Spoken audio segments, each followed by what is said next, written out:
सर्वसामान्यांच्या हक्काचा आवाज जागर जनस्थान।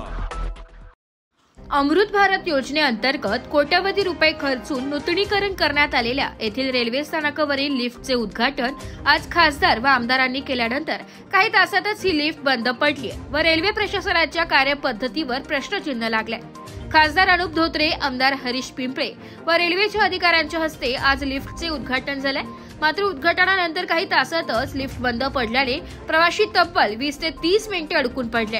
अमृत भार योजनेअंतर्गत कोट्यवधी रुपये खर्चून येथील रेल्वे स्थानकाचा चेहरा मोहरा बदलण्यात आला। 22 मे 2025 रोजी पंतप्रधान नरेंद्र मोदी यांच्या हस्ते दूरदृश्य प्रणाली व्हिडिओ कॉन्फरन्सद्वारे उद्घाटन झाले। दुर्दैवाने 12 मेच्या मध्यरात्री शहरात मुसळधार पाऊस पडल्याने उद्घाटनापूर्वीच इमारतीच्या छताला गळती लागली। तब्बल 5 महिन्यानंतर येथील लिफ्टच्या उद्घाटनाचा मुहूर्त ठरला आणि आज मोठ्या थाटात मध्य रेल्वे भुसावळ विभागांच्या अधिकाऱ्यांच्या उपस्थितीत अकोल्याचे खासदार अनुप धोत्रे, आमदार हरीश पिंपळे यांच्यासह शेकडो भारतीय जनता पार्टीच्या कार्यकर्त्यांच्या उपस्थितीत लिफ्टचे उद्घाटन झाले। मात्र उद्घाटनानंतर काही तासातच सदर लिफ्ट बंद पडल्याने कंत्राटदार व रेल्वे प्रशासनाच्या कार्यप्रणालीवर भले मोठे प्रश्नचिन्ह लागले। जागर जनस्थानसाठी कॅमेरामॅन श्याम वाळस्कर सह ब्युरो चीफ प्रतीक कुरेकर, मूर्तिजापूर, अकोला। काय नेमकी घटना घडली इथं लिफ्ट मध्ये जवळपास आम्ही अर्धा घंटा थांबलेलो होतो।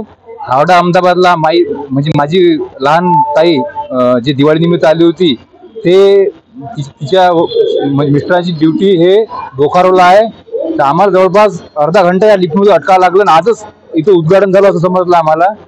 पण हे योग्य नाही आहे। अशी हे अर्धा तास जर प्रवाशांना थांबायला लागेल असेल तर हे गैरसोय आहे ना एका प्रकारे। नाव गौरव अशोक वानखडे। आणि मूर्तिजापूर रेल्वे स्थानक मध्ये माननीय आमदार साहेब मूर्तिजापूरचे आणि त्याचबरोबर खासदार धोत्रे साहेब यांनी या लिफ्टचं उद्घाटन केलं। परंतु दुर्दैव असं आहे मूर्तिजापूर वासियांचं, हे फक्त गाजावाजा शो ऑफ आहे। या मूर्तिजापूरच्या रेल्वे स्थानकामध्ये प्रवाशांना सुखसुविधा नाही आहे। मी आज स्वतः शुभम साऊतकर, वंचित बहुजन युवा आघाडी तालुका महासचिव, मी सुद्धा या लिफ्टमध्ये अडकलेलो होतो। जवळपास आम्ही 30 मिनिट या लिफ्टमध्ये अडकलो। बेल वाजवल्या पण कुठल्याही प्रकारचा आम्हाला तुरंत असा कुठलाही रिप्लाय आला नाही। त्यानंतर 20 मिनिटांनंतर मग आम्हाला काढण्यासाठी धावपळ चालू झाली। परंतु माझी ताई आणि माझे जवाई यांची ड्युटी CSF मध्ये असल्यामुळे जवळपास रेल्वे येऊन थांबलेली होती, तरी सुद्धा कुठल्याही प्रवाशांचं म्हणजे कर्मचाऱ्यांचं धावपळ चालू होती। सुदैवानं 5 मिनिटं अगोदर आम्हाला तिथून काढण्यात आलं। माझं एवढंच या माध्यमातून बोलणं आहे की कसं आहे, मूर्तिजापूरमध्ये भरघोस निधी टाकलेला आहे। लोकांना सांगलं जाते की मूर्तिजापूरचा विकास होत आहे, पण कुठलाही विकास हा होत नसून पूर्णपणे पैशाचा उधळपट्टी केला जात आहे। एवढंच मला या माध्यमातून सांगायचं आहे। सध्या जे रेल्वेचा माननीय पंतप्रधान नरेंद्रजी मोदींचा जो विचार आहे की सर्वसामान्य माणूस हा रेल्वेने प्रवास करतो, तो प्रवास स्वस्त असला पाहिजे, तो प्रवास जलद असला पाहिजे आणि त्यासोबतच हा प्रवास सुखद असला पाहिजे।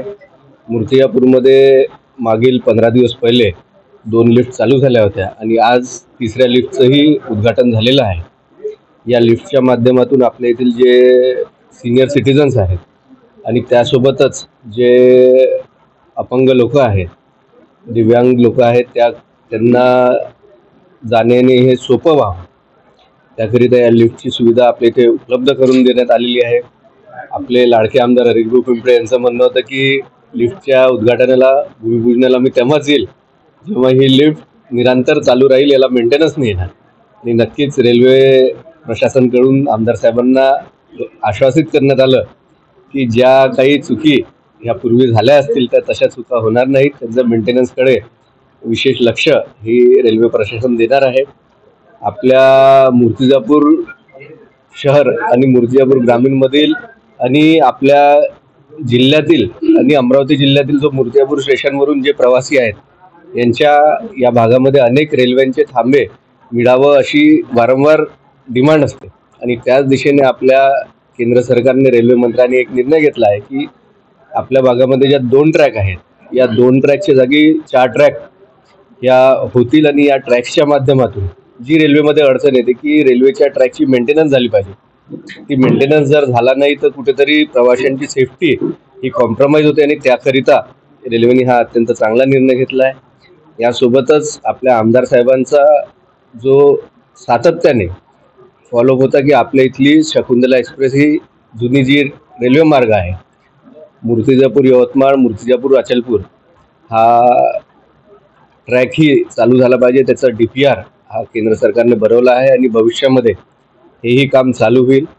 मूर्तिजापूर हे या 2 क्रॉसिंगमुळे रेल्वे क्रॉसिंगमुळे एक मोठा जंक्शन भविष्यामध्ये होणार आहे आणि त्याचा फायदा मूर्तिजापूर शहराला मूर्तिजापूर ग्रामीणला नवीन उद्योग स्थापित होऊन त्याचाही फायदा होणार आहे। त्यासोबतच जे येथील शेतकरी आहे त्यांनाही याच्यामध्ये मोठ्या प्रमाणामध्ये फायदा होईल।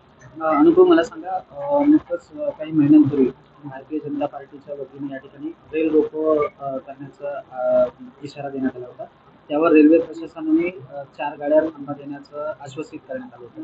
ही मूर्तिजापूरकरांकरता चॉकलेट होतं का अद्यापपर्यंत गाड्या थांबलेल्या? जे आपले आमदार साहेब आहेत हरिभाऊ पिंपळे हे सत्तेत जरी असले तरी शेतकऱ्यांचा प्रश्न असेल सामान्य लोकांचा प्रश्न असेल ते बिनधास्तपणे मांडतात।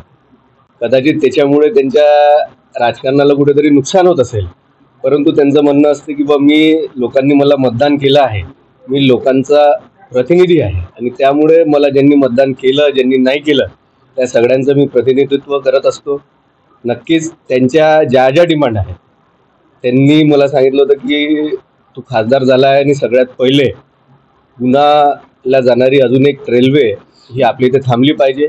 आपल्या शासनाने आपल्या सरकारने ती मान्य केली आहे आणि येत्या काळामध्ये अकोला स्टेशन आणि अकोल्यावरून जाणाऱ्या लोकांची संख्या अधिक जरी असली तरी जे आपले छोटे स्टेशन्स आहेत, मूर्तिजापूर तर छोटं नाही आहे परंतु बोरगाव मंजूसारखे जे छोटे स्टेशन आहे आमची प्रायोरिटी राहील की इथेही रेल्वे थांबे असले पाहिजेत। प्रवासी कमी जास्ती असले तरी चालेल, परंतु जे तालुका लेवलचे जे स्टेशन आहे इथे जास्तीत जास्त रेल्वे थांबे असले पाहिजे आणि त्याच दिशेने आपल्या सरकारने मी खासदार झाल्यावर पुण्या या रेल्वेचा थांबा दिला होता आणि भविष्यामध्येही नक्कीच आम्ही आमदार म्हणून हरिभाऊ पिंपळे आणि आम्ही दोघेही ज्या ज्या ट्रेन्सच्या डिमांड आहे त्या ट्रेनचे स्टॉपेजेस आपल्या इथे भेटतील याचा प्रयत्न नक्कीच करू।